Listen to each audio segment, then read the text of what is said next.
AK ശശീന്ദ്രനെതിരെ രൂക്ഷ വിമർശനവുമായി PM Suresh Babu. AK Saseendran ചതിച്ചുവെന്നും NCP പിളർപ്പിന് കാരണം ശശീന്ദ്രനെന്നും വിമർശനം. മറ്റുള്ളവർ കുഞ്ഞാടുകളെ പോലെ കൂടെ പോയി. ശശീന്ദ്രനാണ് തന്നെ സംസ്ഥാന അധ്യക്ഷനാക്കി ഫോർമുല മുന്നോട്ട് വെച്ചത്. ഉള്ളതെല്ലാം തനിക്ക് വേണമെന്ന നിലപാടാണ് ശശീന്ദ്രനെന്നും സുരേഷ് ബാബു വിമർശിച്ചു. തോമസ് കെ തോമസിനെ നൂലിൽ കെട്ടിയിറക്കിയതെന്നും വിമർശനം. ശ്രീ AK ശശീന്ദ്രന്റെ നിർദ്ദേശപ്രകാരം ഉണ്ടാക്കിപ്പെട്ട ഈ കമ്മിറ്റിയെ അദ്ദേഹം തള്ളിപ്പറയുന്ന ഒരു സ്ഥിതി ഉണ്ടായി കഴിഞ്ഞാൽ അങ്ങനത്തെ വ്യക്തിത്വങ്ങളെ കുറിച്ച് നമ്മൾ എന്താണ് അനുമാനിക്കേണ്ടുന്നത്? വളരെ പ്ലാൻഡ് ആയിട്ട് ഇതൊക്കെ ചെയ്യുന്നത് ശ്രീ AK ശശീന്ദ്രനും അദ്ദേഹത്തോടൊപ്പമുള്ള 1, 2, 3 ആളുകളും മാത്രമാണ്.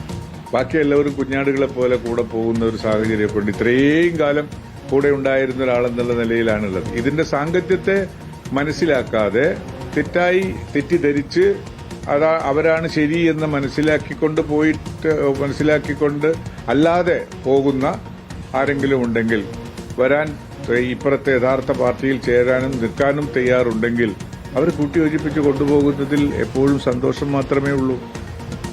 ശരത് എസ് വിവരങ്ങളുമായി ചേരുകയാണ്. ശരത്, പിളർപ്പിന് പിന്നാലെ പരസ്യപ്പോരിലേക്കാണോ? മാധു, അതായത് NCP പിളർപ്പിന് പിന്നാലെയാണ് ഇപ്പോൾ AK ശശീന്ദ്രനെതിരെ രൂക്ഷ വിമർശനവുമായി PM സുരേഷ് ബാബു തന്നെ രംഗത്ത് വന്നിരിക്കുന്നു. അതായത് ശശീന്ദ്രൻ ചതിച്ചു എന്നുള്ളതാണ് അദ്ദേഹം ഇപ്പോൾ നമ്മളോട് പ്രതികരണം നടത്തിയിട്ടുള്ളത്. ഈ പിളർപ്പിന്റെ പ്രധാന കാരണം AK ശശീന്ദ്രനാണ്. അദ്ദേഹം പിന്നിൽ നിന്ന് കളിക്കുകയായിരുന്നു.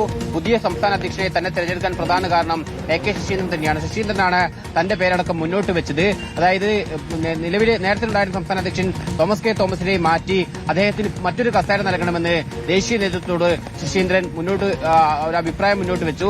ഒപ്പം തന്നെ രാഷ്ട്രീയ സംസ്ഥാന അധ്യക്ഷനാക്കണമെന്ന കാര്യവും ശശീന്ദ്രൻ തന്നെയാണ് മുന്നോട്ട് വെച്ചത്. അങ്ങനെ ഒരു വിഭാഗത്തിന് മുന്നിൽ ഇത്തരത്തിലുള്ള നിലപാടെടുക്കുകയും മറുഭാഗത്ത് നേരെ തിരിച്ചുള്ള വിപരീത സ്വഭാവം കാണിക്കുന്നു എന്നുള്ളതാണ് ഇപ്പോൾ എന്തായാലും PM സുരേഷ് ബാബു പറഞ്ഞു വെച്ചത്. അതുകൊണ്ട് തന്നെ ഈ പിന്നിൽ നിന്ന് ചതിച്ചതും ശശീന്ദ്രൻ തന്നെയാണ് എന്നുള്ളതാണ് ഇപ്പോൾ പിളർപ്പിന് പിന്നാലെ PM സുരേഷ് ബാബു പറഞ്ഞു വെക്കുന്നത്. ഒപ്പം ഈ സംഘടനയ്ക്ക് മടങ്ങിവരാൻ AK ശശീന്ദ്രനെതിരെ ഗുരുതര വിമർശനവുമായി PM സുരേഷ് ബാബു.